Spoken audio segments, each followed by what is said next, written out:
Happy? Okay, at 6 o'clock, we'll call to order the Tocqueville City Council regular business meeting for February 18th. And we'll start with the Pledge of Allegiance by Councilman Olson and a statement of belief by Councilman Samuels.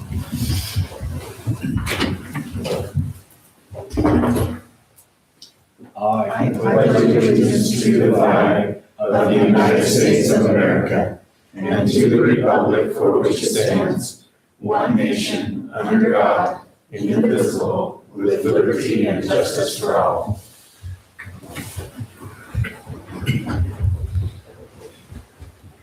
Heavenly Father, we are thankful to gather here this evening. We ask that you would come alongside us as we do the city business, that you would give us insight and wisdom, understanding, give us the ability to hear each other. And we just ask for your guidance. We're thankful for our city officers, the city staff, thankful for the council and the mayor. And we are just blessed to live here in Tocqueville. We're all grateful for our rain and snow and the snowpack. We just ask humbly that it would continue and that you would get us out of this drought, that you would refill the Great Salt Lake and Lake Mead, Lake Powell, our reservoirs and lakes and streams. We are thankful for all that you provide for us, and we lift up these prayers in the name of your Son, our Lord and Savior, Jesus Christ. Amen. Amen.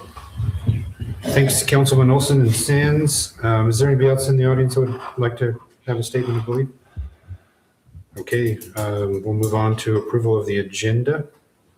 Is everybody okay with it? Mm-hmm. I'll look for a motion on that. I make a motion that we approve the agenda as it is written. Second. We have a motion and a second. All in favor? Aye. Any opposed? Okay, any disclosures, declarations of conflicts from council members and or mayor? Nope. Nope. Okay, seeing none, we'll move on to the consent agenda. Review and possible approval of January 28th special city council meeting minutes and February 4th city council meetings. All look good. I'll make a motion that we approve city council minutes from January 28th and February 4th, 2026. Okay, we have a motion by Councilman Sands and a second by Councilwoman Chamberlain again. Told you I was going to mess something up. And all in favor? Aye. Any opposed? And review and possible approval of the city expenditures for January 2026.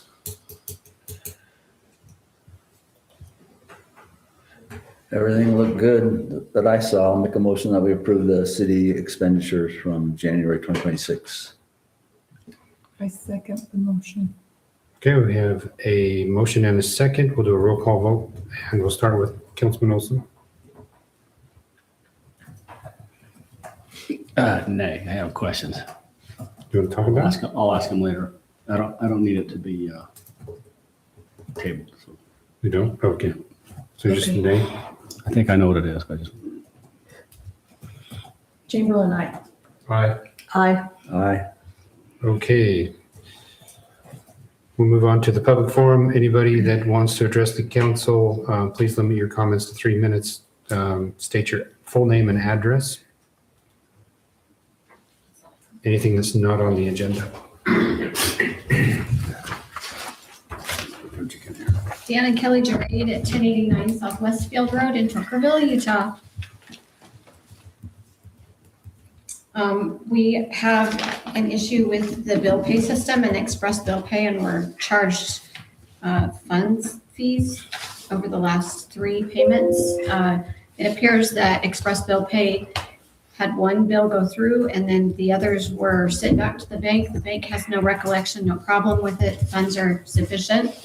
And then I do have my most recent bill saying that I have a credit on my account. So there's just some issues with express bill pay. I talked to Ruth today. She was very, very helpful in getting me the information and just sending emails back and forth. So I've left 2 messages for express bill pay so we can get a solid resolution to this. but basically we're just here so we can get a refund on our charges that we were charged. It was 3 bills of $20, and possible a next one because I paid my payment today. So it could be $80, but right now we're just looking at the 60 that's already been charged. Somehow the account got changed in Express Pay. We didn't change it. You guys didn't change it. The account number's been the same for 6 years and now it's off. Yeah, no new That's what we accounts. found out today, but Okay. Oh, And we don't pay with a credit card, we pay with our actual checking account with the routing number. Because it's the safest way to pay, everybody says this day and age, so. That's where we're at. And Ruth was not able to help with the funds. She said we'd have to come to the council meeting to let Would you know. like a credit, or do you want to like just reduce your next month bill, or would you like the reimbursement? What does that look like? You can reduce it from the next month's bill, it's just fine. If credit is great. However, it's whatever's the easiest way financially. Okay, yeah, we'll make sure that's corrected. We'll Okay. get to that. All righty, thank you. Thank you very much. And your name's here signed in, right? So Yeah. we have your information. Okay. Any other comments for the public forum? Okay, we'll move on to the business items. E1 is discussing a possible action on the historic water tank and culinary water connection at T-125-A-1. And who's doing this one? Yeah, I can take this one. Kind of a high-level overview. Some of you actually may know the situation better than I do. There's the Silver Water Tank on Toker Boulevard, just south of here on the Kleinman property. And this dates back to the 60s when the Laverton City needed the land, from what I understand. So they entered an agreement with the Kleinman family in which they would exchange essentially the lease of the property for a water connection on that property. At some point, allegedly, there was an exchange or an assignment informally. There's not, as far as I have been able to identify, no formal agreement in place in which that the use of that tank and therefore the property exchanged to Tokerville City. As you know, that tank is no longer in use. Some time ago, the Public Works Department identified an unbilled water meter and subsequently locked it out as it was unmetered, at which point the Kleinmans brought this to our attention. So now we're in a situation where there's no formal agreement between the city and now essentially an inactive, unused water tank. And what brought this up again was there is one correction to the agenda item summary that council you have seen, and that's the average water use. It's indicated in that agenda item summary that was 50,000 gallons per month. That only covered about the last 2 or 3 months. And my understanding is that was a result of the construction that was happening, that the Conservancy District was doing there on the property for that. I keep calling it a pump house, but it's actually we'll call it a utility building. And so from what I understand, the current situation is that the Conservancy District has agreed to provide secondary water for feeding the cattle there on the property. But while the irrigation system is depressurized for the 3 months out of the year, they still need that drinking water. And so the question is, how would the city like to proceed? Given the history of the water tank, and essentially the question is what happens next. The Kleinmans have requested to essentially continue the arrangement as it has been for quite some time, 60 years. So Do we know what the actual use is anticipated to be? yeah, it's under the first tier of our water billing threshold. So it's right around 5,000 gallons a month. Kind of throughout the year is the historic use. And so what we anticipate now, and correct me if I'm wrong, but that usage will drop. Can I make a statement? Yeah, as soon as we're done with that, I was going to ask you to come and Well, fill us in on the history. clarify what he's telling me. You betcha.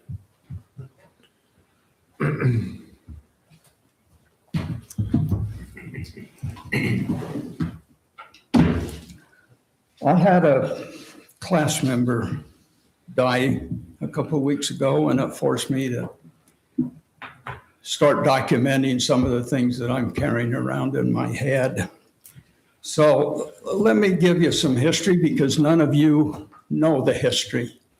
In 1963, Laverican came to my father, who was the property manager of the LS Kleiman estate, and asked if they could put a water tank on the hill. And we worked out an agreement with them in 1963. It was a 99-year agreement that covered the lease of the land that the water tank is sitting on. Some time ago, I believe it was when Laverican, I was not here at that time, but Laverican built a water tank on it, on SR9, and they stopped using the water tank. However, and I can't tell you what was transacted between the city of Tokerville and Laverican. I can tell you that it was been about the time that Chester Adams was keeping records, and we know what happened to a lot of the records that Chester had when he brought them up and stored them in the storage room here in back of the old church. They burned up. So I was living in Illinois at the time, and I have no idea what was transacted between Laverican and Tokerville, but I do know Tokerville was using that tank. In fact, they were supplying, and you can see the water line that's sticking out of the ground down there by the tank, but they were supplying water for the homes in the Westfields. And they continued to use that tank until the green tank that's located over on what's known as the racetrack property was built. At that time, and when that water tank was put in service, Tokerville discontinued using that silver tank. When I moved back to town, was in 1997. In 1998, I went and talked with the mayor, who at that time was Dave Everett, and I explained the situation. I gave him a copy of the water tank agreement, and I asked if the city would honor that agreement and provide a water hookup so that I could water my stock that I run in what's known as the Hillfield. Dave said he would have to take that to the city council. He said what we ought to do is form a memorandum agreement or something that would transfer the agreement from Laverican to Tokerville. I didn't hear anything more back, but within a month, the city had installed a water hookup for me to begin using, and that was in 1998. We've been using that to water our stock whenever it's run in the Hillfield since that time. Sometime after that, I was contacted by Lance Gubler. He said it was at the direction of the mayor, which would have been Darren Lefevre, when Ben and Darren and I were talking when they padlocked the water meter. Darren doesn't remember that, and maybe Lance just said, hey, I'm here on behalf of the mayor, but he wanted to know how I was going to pay for the water that I was using. I made him a copy of the agreement. He said, well, I'll go back and talk to the mayor about it. I never heard anything more from him. I can't remember the year. I'm thinking it was probably about 2018, 2019. I was contacted by Than Nagley, who said he was there on behalf of the city to see if I would have a problem moving that tank from its current elevation up the hill to an elevation that approximated the green tank over at the racetrack. And I told him I wouldn't have a problem with that as long as the city was going to move it and pay for it and continued to honor the agreement. A little while later, he came back and he said, well, the city has looked at it and talked about it, but today it doesn't make economic sense for us to do it. In about 2022, I think it was, we were contacted by a rancher that runs the Atkins that run cattle out on the Arizona Strip. And they wanted to purchase the tank. And we told them we didn't own the tank, the city owns the tank. And that he said, well, would you be happy to talk to the city? At that time, I came up and I talked with the lady that was the manager. The city manager, I don't remember her name. After. And she basically said, well, find out what the people will pay us for the tank, and I'll then take it to the city council. Subsequent to that, the rancher came back and said, it's not going to pay us to move the tank. It's going to cost too much money. So we're in a situation that seems like at least 4 times since I moved back to town, this water hookup has come into question. I'm getting old. This agreement continues until 2062. And as far as I'm concerned, as long as that tank is on the hill, the city deserves to, the city needs to honor the agreement and provide that culinary water hookup. Now, it is true that with this new pump station that the Conservancy District has put on our property, I negotiated that we could get a secondary water hookup to water our animals.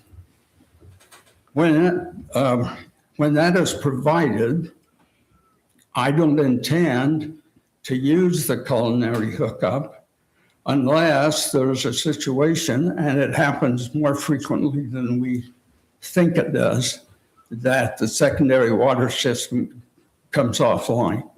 If that happens in the middle of the summer and I have animals on that property, I would fall back and use that culinary hookup to water our animals.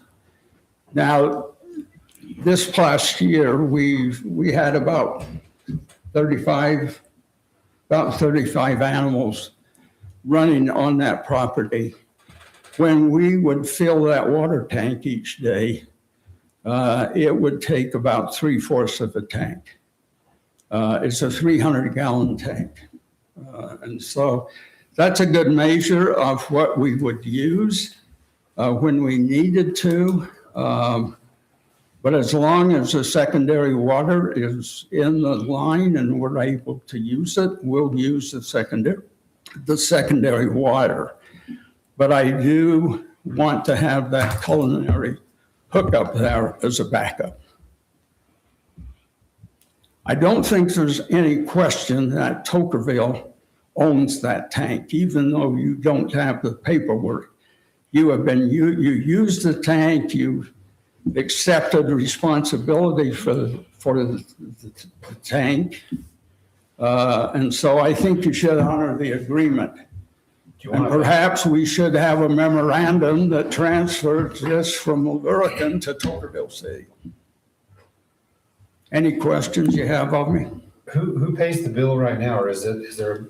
I've never seen the bill. That's why the meter was flagged essentially. Yeah. So the 50,000 gallons that was an overage or the last few months, just not on the hook. That's for that. it's a one-time thing. Okay. Yeah, no, there's no bill having been Okay, issued for that. Yeah.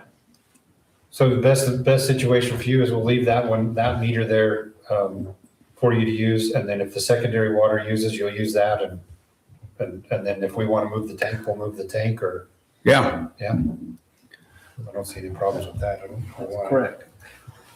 Some of the dates are a little bit probably forgotten, but around 2001, I think that's when that occurred, that then maybe wanted to move the tank. But we've been using that tank for a lot of time. And what my opinion is, if you're taking over the tank, the Virkin doesn't want it, it's your tank.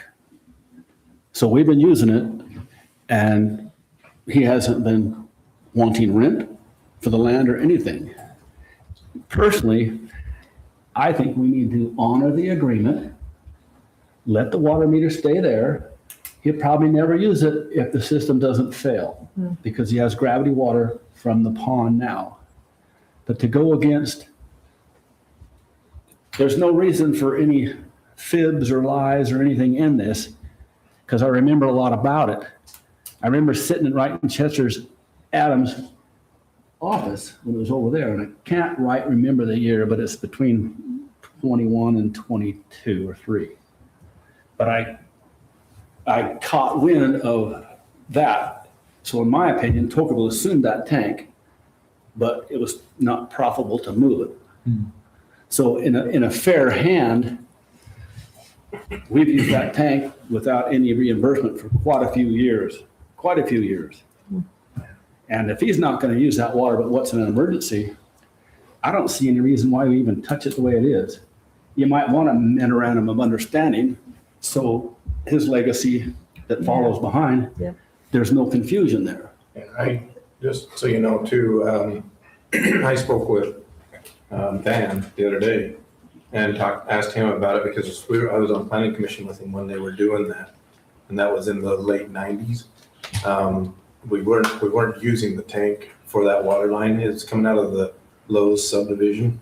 We were just trying to tie the water back into the water line that went down to Troy Creek and through that way. So I don't know the exact dates either, but yeah. Yeah, I don't know how exactly But, how many years we But used I that know tank. in the late 90s, we weren't using the tank anymore. But And really, that's the reason that this is in front of you this evening, is because there's no assignment of the agreement, and there's kind of mixed reports as to whether or not that tank was actually used to the public benefit of Tocqueville City.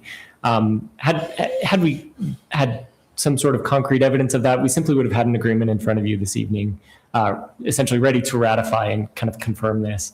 If that's the direction of the council, what I would ask this evening is to kind of give a little guidance as to if we want to set volume thresholds for that.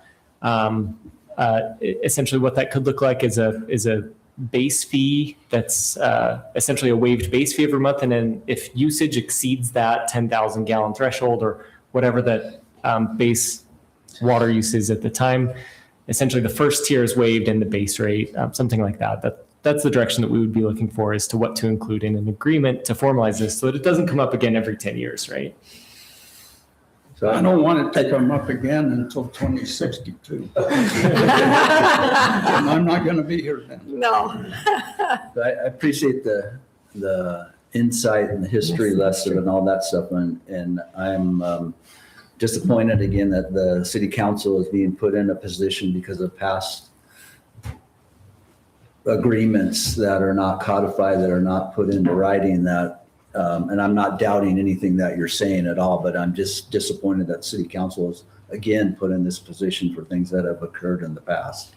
So just so I understand, for my own clarification, back in '63, it was LeVerkin and you that made this agreement, correct?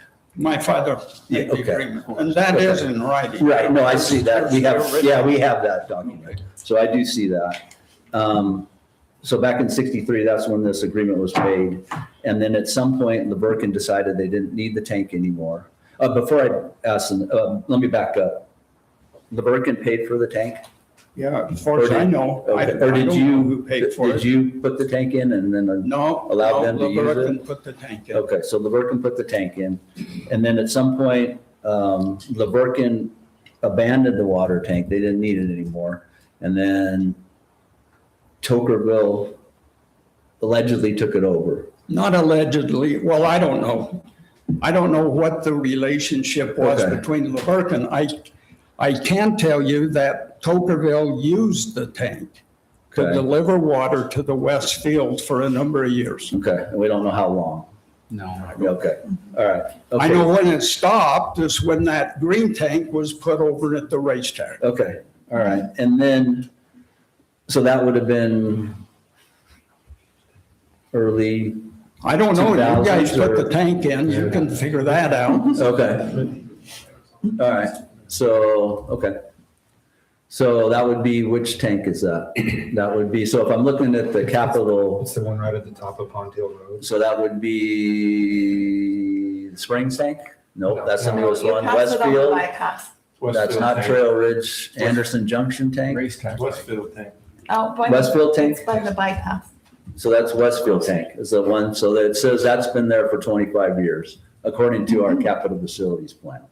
So then somewhere back in 2000 is when this came into place. So, Right. okay, so that's in the capital facilities plan, which is interesting because if you look at the capital facilities plan, which was done in 21, it doesn't even recognize this tank from the past or anything like that. So, yeah, so, okay, so anyway, so moving along, so then there was no official agreement between Tokerville and the Workin for taking over the tank, so we're just going by Or whatever. if there was, it was burned in a fire. Okay. It may have. been. Okay, it may have been, so, all right. So then, I was a little bit confused, because you said, is the tank's not in use now, right? I don't know, it Oh, okay. belongs to the What city. was, you referred to a 300-gallon tank that you use to water? That's what I used to water stock. That's your own personal tank, that's not this Yes, one that's that's there? in my property Okay, in that's, I Hillfield. was a little bit confused on that, okay. All right, so,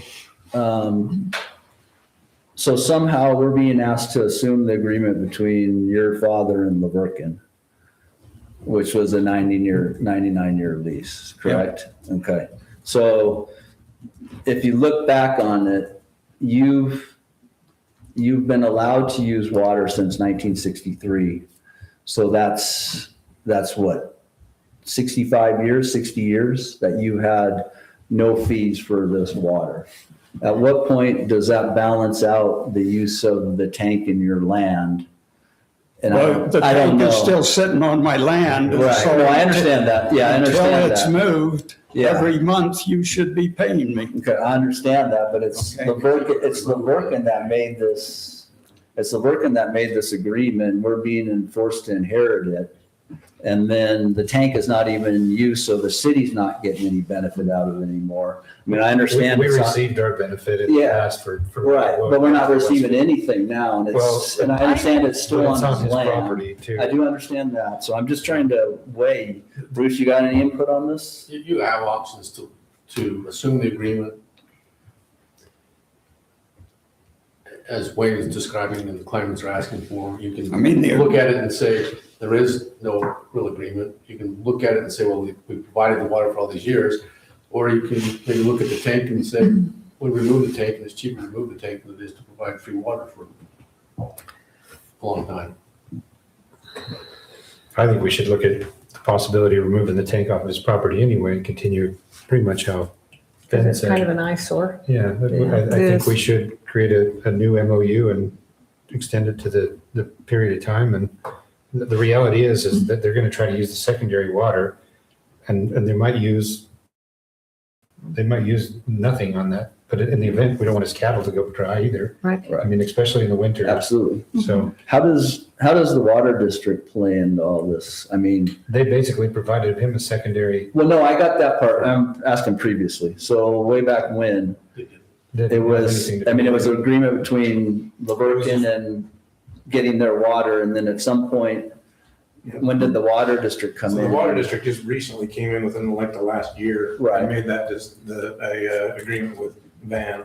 For the, When they had the construction plans in front of me, I just said, hey, you're doing this on Van's property.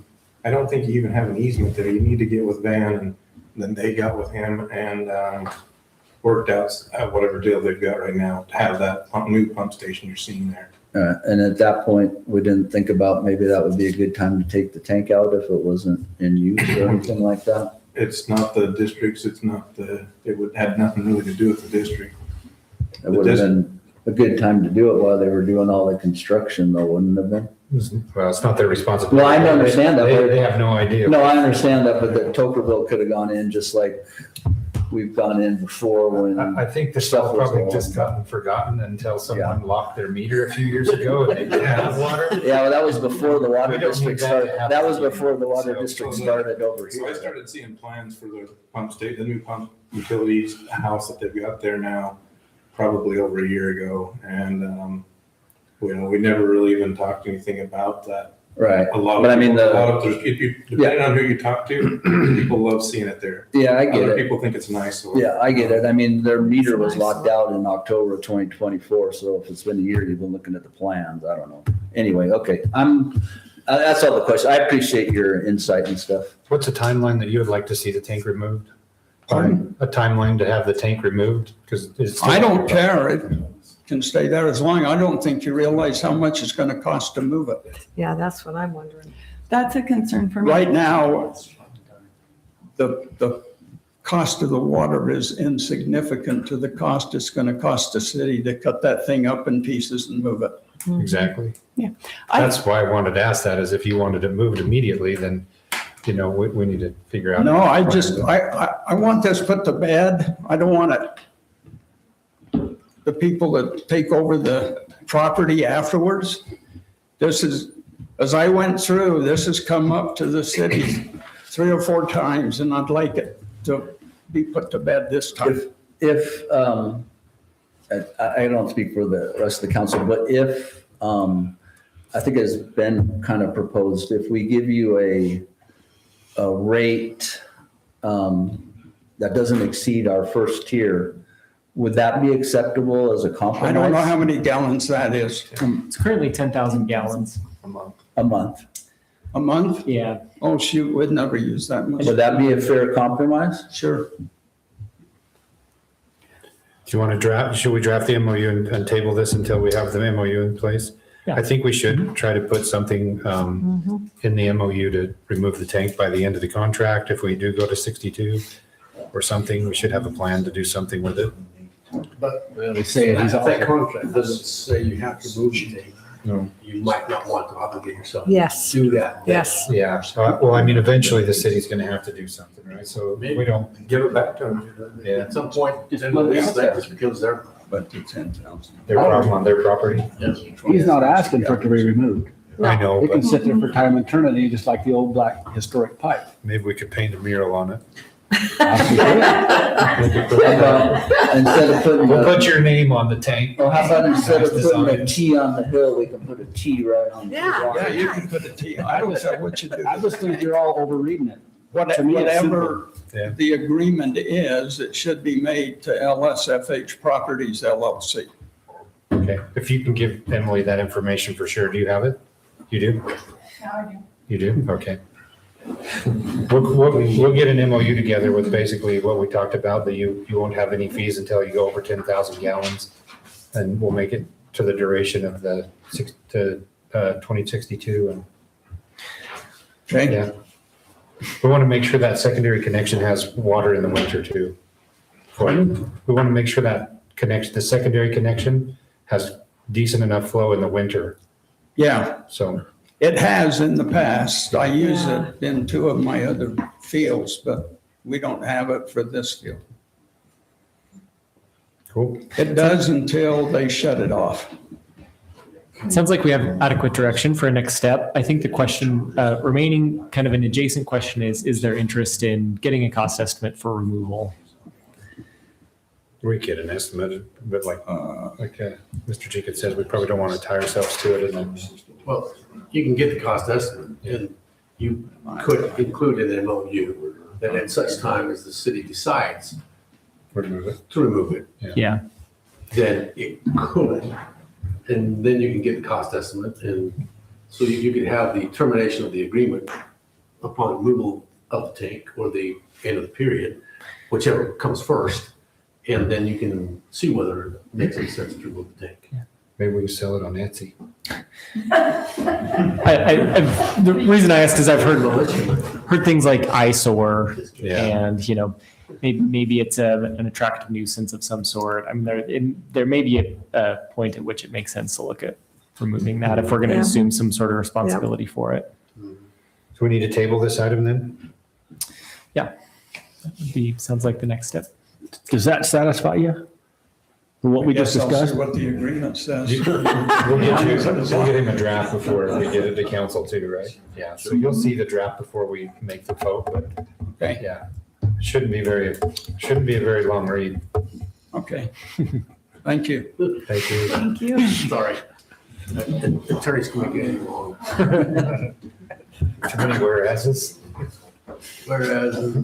Whereas. Okay, I'm looking for a So motion. I to move table. that we table this item until a memo of understanding has been drafted. I second the motion. Okay, we have Are we directing? we gave direction, so we're going to table it with the direction, so. Get it done. I have a motion and a second. All in favor? Aye. Aye. Any opposed? Who made the motion? Jenny, and then Val seconded. Okay, discussion and possible action on cost sharing with the Trail Ridge Estates HOA for floodplain development permit for repairs adjacent to the Trail Ridge Estates Park. Thank you. A couple of weeks ago, Darren, myself, and Lloyd Butler, our president of our HOA, met with Jared Bates to talk about the remediation on the west side of the trail. And that cleaning out just west of the trail, that whole piece that goes all the way around. Our intent is to clean that up to the end of the area where the grass ends, or where the new grass will end eventually, all along there. And to do that, we're going to need to use the next mini excavator and a number of waste bins. We've already made arrangements to do that, but we don't want to do that without approval from Mr. Bates. His suggestion and the application has been submitted, and there's a $700 fee. And I don't think that just Trail Ridge Estates is the only user of that area. And so we're hoping that the city and the other HOAs in the area will consider cost sharing on that $700 application or fee from FEMA. And so basically that's our request, is to consider that at this point in time. Yeah, just so you understand, because basically when we met out there, Jared just said we need to do a floodplain development permit. And those typically with houses and things that we've been doing, if somebody's house is trying to build a house on a lot where it goes through the stream or anything like that, has typically been about a $700 fee. That way we've got everything tidied up. If FEMA asks any questions of what was happening, what was done, that way we have documentation to show that we didn't get into the flood or into the stream at all. Right now, they're not going to go any farther than just the top of the slope that's there that goes down into the stream. They're not going to do any of that. So he anticipated that it would only be that $700 fee. If there was any type of a thing that he decided maybe after the fact that there would be a little bit more, like you might have to do a letter of no rise or these other things, there would be additional cost to that. So until we have 100%, till he's reviewed the application, we've kind of helped put the application on hold until tonight to decide what your vote's going to be. But anyway. You think like if we said a $500 budget, or you want to just do like a 50%? Well, if you're 50%, it could turn into A lot, $2,000. 10 million. Is the council comfortable with setting a dollar number? This area that we're talking about is owned by TRE HOA and Choya HOA. It just kind of splits in the middle of the Laverne Creek, I don't think you correct? guys are going on the Choya Creek side, are you? No, we're not going So on. it's all, it's all Okay, TRE I'm side. just asking the question that the Laverne Creek that runs through there, it's not owned by the city, it's owned by the TRE HOA, and on the other side is Choya Creek HOA, correct? Correct. Okay. And then this floodplain development permit that you're talking about, this is an in-house thing that we do in Tokerville to satisfy FEMA, or is this something that? goes to FEMA? It's an in-house, but yet we have we contract with Rosenberg and Associates to make sure that those are filled out correctly and we have that documentation In case- correctly. In case FEMA FEMA comes. wants to come and look at it. Yeah, and they want to come down and take a look and say, hey, what are you doing? Why did you do it? How did you do? What did you do? Okay. We have all that documentation, yes, Okay. but And yeah. then the other additional costs that may come out are because Well, of what? So if there's an additional permit, so let's say they need to do a elevation certificate. That's a surveyor going out, creating a map, establishing elevations along the stream there, establishing the base flood elevation, comparing that to the FEMA flood maps, and then creating a survey that shows that could be a $10,000 bill. To make sure that the work they're doing doesn't change that elevation? Is that Correct. essentially what it's doing? Correct. But Jared told us out there that day, he said he didn't anticipate it going anything above a floodplain development permit, which Okay. is $700. And again, that $10,000 one that you were speaking of, that is also in-house? No, That one no, that goes- would be either the city or the HOA would have to privately, if you were a private property owner, you would pay for that survey to have it done. So if you were building a house that's in the floodplain area and you need to have an elevation certificate, that's all on the property owner, not the city. And that goes to FEMA? That would be, Or that- that would be a record that's recorded Again, at the that's county. It's another record that's being held in case FEMA wants to come and look at it, but that's Yes. not one that would be. Well, and what that would do is that would establish, so there's base flood elevations all the way along the river. And those base elevations adjacent to that, if I'm going to build a house, to say it's easier to put that, the finished floor elevation of that house or the footings of that house cannot be lower than the base flood elevation of the adjacent spot as per the FEMA floodplain maps. Okay. And so that's, I doubt we're going to get to that far, but I'm just saying there could be additional. That's why I say don't give 50%. I wouldn't say 50%. Okay. And they're all pass-through costs.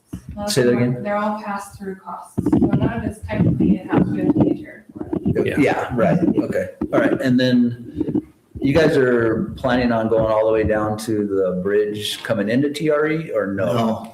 No, Okay. just into where the park actually So itself. covering the area where the Yeah, park is. common Okay. area. And then the fire department had previously talked about doing controlled burns in that area. So did we get any I information? didn't get any information as of Did yesterday. you guys get any information on that either? No. Okay, They 'cause- indicate, our only indication to me was that they probably, if we pulled it all out, stacked it all up, they would come and burn it in a controlled burning environment, but that'd take them a year or two to get around to it. And so our thought is to when they're cleaning it up, put it in dumpsters, have it hauled off. Right. And we're not gonna do anything to that plane other than run the track across the top of it. Some of our members wanna go in there and drag it and level it out, and I'm saying, no, we just pick up the riprap that's wrapped around the trees and the piles where it's piled up in big piles, So- clean that up. Yeah, and if they went in and started grading and doing any type of surface, Right. that would, then you'd have a letter of no rise because you're actually adding even up to 1 inch. Then if they had to go through that process a while back when they did some landscaping in the Okay. HOA. And then part of our strategic planning was to look at, looking into cleaning up Laverton Creek and Ash Creek to try to make it improve with all the overgrowth, dead stuff, what's the right Yeah. word, evasive plants that are in Yeah, there and all that kind of anything stuff. So that was one of the strategic plans of the council. So one of the questions that we had in that strategic planning is that a lot of the property along both those creeks is private property that encompasses those Yeah. areas. So what kind of precedent would this be setting if we're doing this for a private property owner here for this? When are we possibly looking at some of these other properties as far as our strategic planning and looking at whether they're nuisances or fire hazards or anything like that? How's that? I don't, as far as precedents, I'd ask the attorney that question. So this is, we talked a little bit about this with staff earlier in preparation for this meeting. Your park is adjacent to their property along the river, right? Right. To me, the question becomes, is there a nexus, a connection between what's being done in the river there and protecting your park? If what's being done in the river there will, by removing debris, which if the flood comes again and you get caught on that debris and it's more likely to flood your park again, then to me, there's a nexus between doing something here and protecting your park, which might not exist on the other properties. So this wouldn't set a precedent for everyone, because if you want to do something here, you can say, we want to do something here because it's in the best interest of the city to help protect its park, and this will help protect the park. So that's how I look at it. Okay. I was thinking that same thing. Like, I think that the park is what is a differentiating situation for me. And if the park was so far removed that there wasn't any benefit to protect the park, but this is But it's like right right It is. next to it. So And then, And yeah, and it is used by all of our residents and outside residents that come Yep. to the park, and also the frisbee golf and stuff, and that and interfaces with the area that you guys are cleaning up and stuff. So. And to the second part of your question there of the strategic planning for the Ash Creek over at the city park on Old Church Road, basically, that one there is, we were just going to be cleaning up what goes through city property. We're not going to go outside of that at all. I think it's a really good way to help give back to the community also. I mean, it's not like, it's Mother Nature happened, right? Yeah. It's how we help our citizens. I was surprised how money many, to help. there's quite a few Yeah. people who use the Yeah. frisbee golf down there.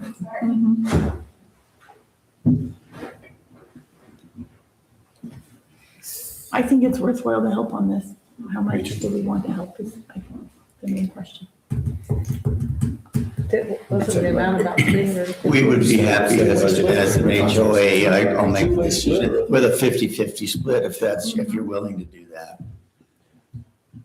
I would say that we would say that would make a 50-50 split and cap it at 500. So if there is other costs, then we would go up to 500. Yeah, I think that Yeah. sounds reasonable. I think so too. Can I carry this discussion just on a little bit more? One of the problems we have is on this side of the trail, all the way from the bridge clear around to where the grass ends at the end of the park, on the east side of the trail, if you will, it's all washed out. It's all just dirt, dust, debris, old stuff that's laying underneath. Weed barrier. Weed barrier that's laying underneath. I would like to talk to our HOA about cleaning that up as well as a separate project. And then instead of trying to put rock and stuff back in that was there, which would be terribly expensive and it might wash out again, is to put grass in there. There's a grass called mid-mountain fescue that needs to be mowed maybe twice a year at maximum. And put sprinklers, to turn the sprinklers that are already there around it to water it. And then we'd have to run a sprinkler line from where the grass starts back to the bridge and put grass in there. And then you've got sprinkler heads that would be on this side of the trail. It could flood, but it's likely not going to destroy those sprinkler heads because it didn't do it down at this end either. So it would be something that would really improve the looks of the park and the usefulness to have grass in there versus just dirt. So that's maybe a future project, but I appreciate you guys will, if you're able to share the cost of the permit with us. I appreciate that. We can talk about that other in the future. I haven't even talked to my HOA people about it. They get mad at me because I get way ahead of them. Yeah, I think you're I good. must hurry and catch them before I am their leader. Well, I move that Tocqueville City Council approve a cost-sharing partnership with the Trail Ridge Estates HOA in the amount of half of the cost of the permit with a cap of $500, authorizing payment to Rosenberg Engineering for costs incurred in connection with the city's review and approval of the floodplain development permit. Second. Okay. We'll do a roll call vote, starting with Councilman Sands. Aye. Aye. Aye. Aye. Aye. Thank you. Appreciate it very much. Be back. Thank you. Thank you. Yeah. Okay, business item number E3, change order number 25, $25,591.70 for JP Excavation.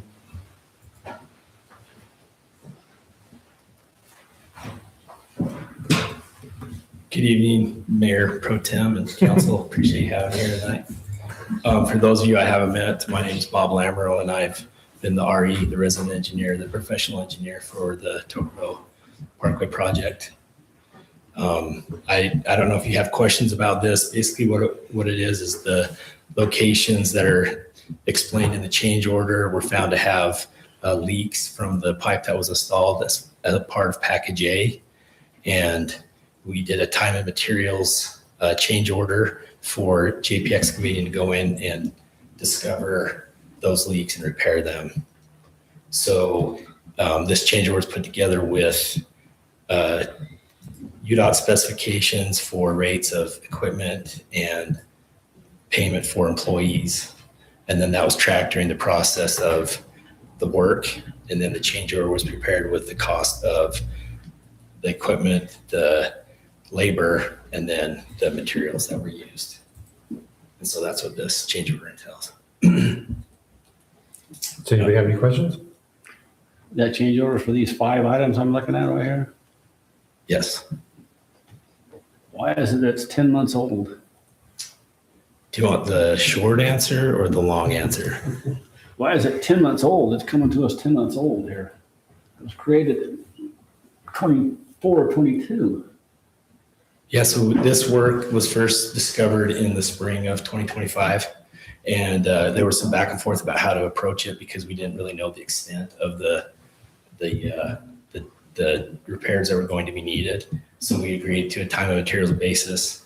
The work was finished in April. And then there was just the back and forth of getting all of the information in hand and then finally getting the change order together. In the spring, well, it would have been maybe the fall of that year, the city had requested that I be budget conscious, and they actually requested that my field engineer not work on the project anymore. And so we were very cautious with who we used, who was working on the project, which basically meant chasing down all this work and putting together change orders.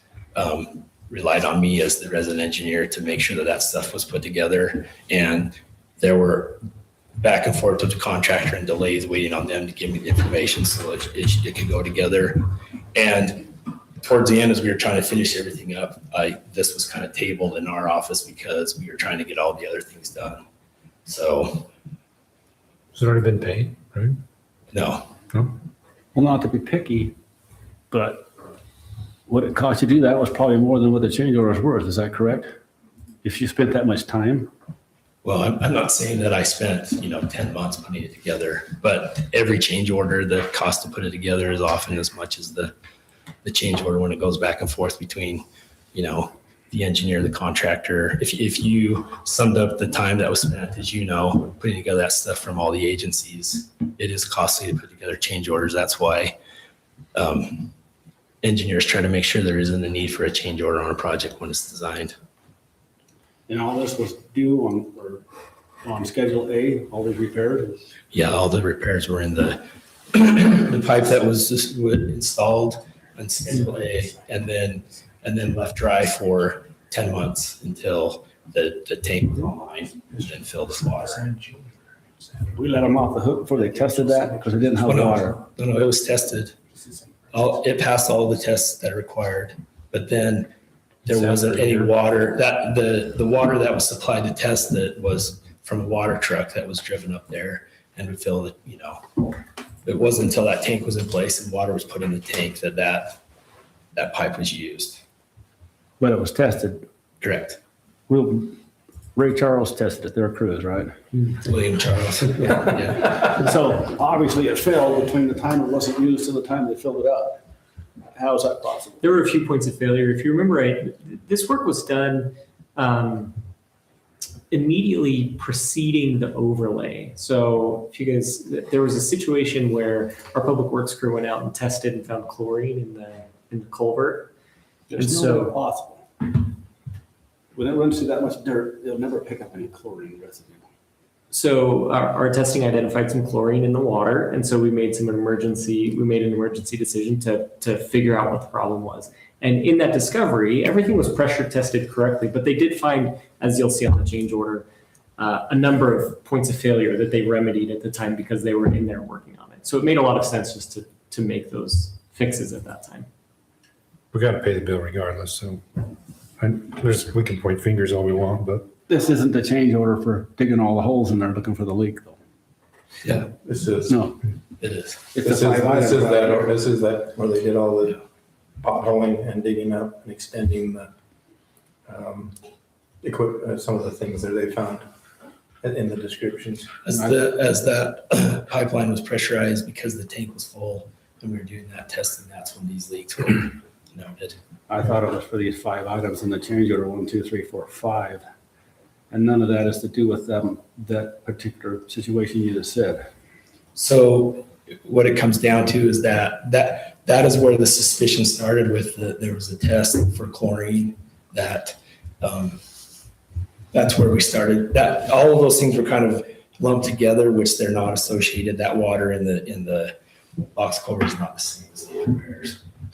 But that's when that was noted. We started doing these repairs. Plus $23,000. And it doesn't include those repairs you made and dig down and trying to find that leak. It's not- They didn't find anything. did Yeah, they? there was no association between that leak that is in the box culvert I'm just trying to look at and these the repairs. valve at 1630 station, the blow off was broke, the blow off was damaged, and number 4, the blow off was replaced, and number 5, the blow off was damaged. Does it mention anything about looking for leaks? All of the leaks led to the places that this pipe was repaired. The places that leaks were noted led to the repairs that are listed in this change order. So this covers the price to cut the asphalt, dig up the pipe, and repair leaks that were found. I guess I'm not understanding it.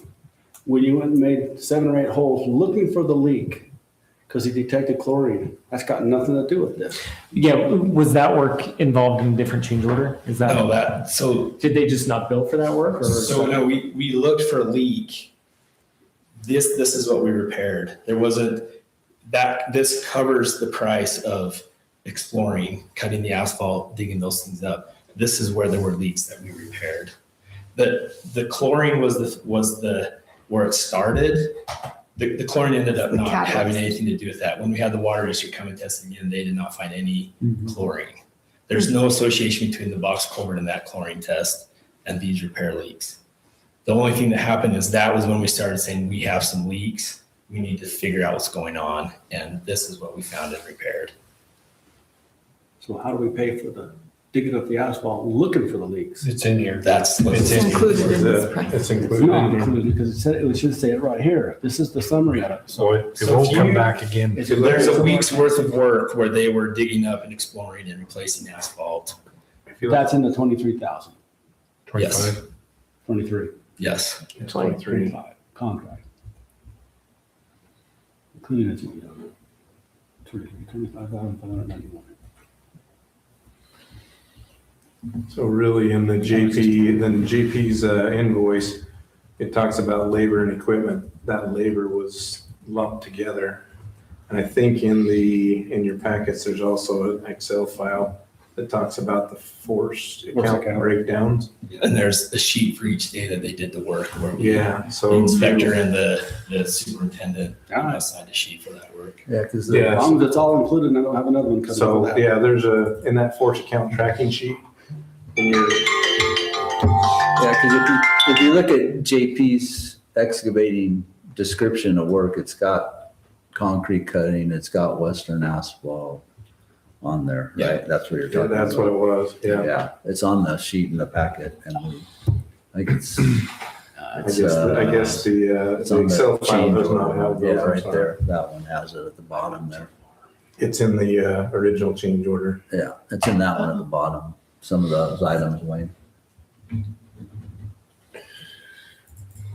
What I do have, I have about $40,000 in miscellaneous change orders that most of the time got me the cost for fines and other things that I need to put together. So I'll have that ready for next council. I should have a price for the guardrail on the north end to do that work, and then to do the grading at Firelight and on the shoulders from JP to do that work. So my plan is to have that all for you to look at next city council. Password. He needs that password again. I went too far. Does anybody else have any more questions on it, or? No? I'll make a motion to approve the change order number 25 in the amount of $25,591.70. I'll second it. Okay, we'll do a roll call vote. We'll start with you again. Wayne, ready? He's ready. Okay. Aye. Aye. Aye. Aye. Aye. Okay, carries unanimously. Thank you, appreciate it. Thanks for coming in. Yep. To explaining them. We appreciate it. Okay, item number 4, ordinance 2026.XX, an ordinance adopting Title 9, Chapter 5, abatement of dangerous structures. This is a continuation of our discussion in our last meeting. There are a few clarifying questions that we wanted to get added that included things like titles of positions in the city. It included an accommodation for historic structures so that there's an additional level of review for those. It also included an additional level of review by the city manager prior to the building official taking any abatement action. Did we skip one? And then that nexus It's just out of between order on there. Utah code saying what an illegal structure is actually a dangerous structure. So Cleaned it up a lot. Yeah, I like how it's shorter and more efficient. I think it's easier to read for sure. Yeah. It still accomplishes Does the a good job. intent originally. Revisions. Does anybody have any comments or changes, or we're ready to make a motion on the abatement of dangerous structures? I don't have any further comments except that I appreciate the addition of the historical one. And I like how it was clarified and simplified. Is that a motion? Should I move? Is everyone else ready? I'm ready if you guys are ready. Anybody else have any other discussion? I move to adopt ordinance 2026.XX, abatement of dangerous structures, establishing the authority and procedure for the abatement of dangerous structures as presented. Second it. Okay, we have a motion and a second. All in favor? You want to do a roll You call? want a roll call? Okay, let's do a roll call, starting with Mr. Olson. Aye. Aye. Aye. Aye. Aye. Okay, we'll move on to discussion possible action of resolution 2026.XX, resolution modifying Tokerville City Uniform Fee Schedule, adding an annual registration fee for boarded buildings and land and use application fees for hillside development and site plan review. Yeah, that ordinance that we just passed requires an annual fee, so we added that. I also added a hillside development permit application because we've got some of those coming down the pipeline. I noticed commercial preliminary site and final site was not on there, so I added it. And then just a couple other cleanups if you have any specific questions on those, but none of them changed any fees. There was one thing that was brought to our attention that we need to probably add into the motion tonight, and that's this non-irrigation fee. So that resolution that you passed in January to remove that for that special rate for people who don't have irrigation, this is that rate. So we've passed that resolution. We just need to remove it off the fee schedule now. Any other questions? So we need to make that in the motion Yeah. to remove that? Yep. Okay. Anybody have any other questions? If not, I entertain a motion. I move to approve resolution 2026.x.x, amending the uniform fee schedule as presented, with the only change of removing the non-irrigation User fee water fee. that we discussed. I'll second that motion. Okay, we have a motion and a second. We'll do another roll call vote, starting with Councilman Wilson. Aye. Aye. Aye. Passes unanimously. Okay, that takes us to the calendar of events. We have the Spring Community Cleanup, Saturday, March 7th to Sunday, March 8th, 2026. And that'll be, each one of them will be at the Center Street Park, Westfield Park, TRE Park, and Tocqueville Heights, correct? Correct. That's the only calendar of events? Why isn't Christmas on here? I mean, we've got to start getting ready. You could put the second President's Day. Easter first. Okay, at this time, we'll need to move into a closed meeting, so I'll look for a motion for that. Now make a motion that we move into a closed meeting for discussion of litigation, security, property acquisition or sale, or the character and professional competence or physical or mental health of an individual. And I second that motion. Okay, that moves us out of our open meeting into a closed meeting. Actually, you didn't take a vote yet. You had a motion, a second. Oh, sorry. Roll call vote. Roll call vote, starting with Councilman Sims. Aye. Aye. Aye. Aye. Okay, that moves us into our closed meeting out of our open meeting. It's currently 7:06.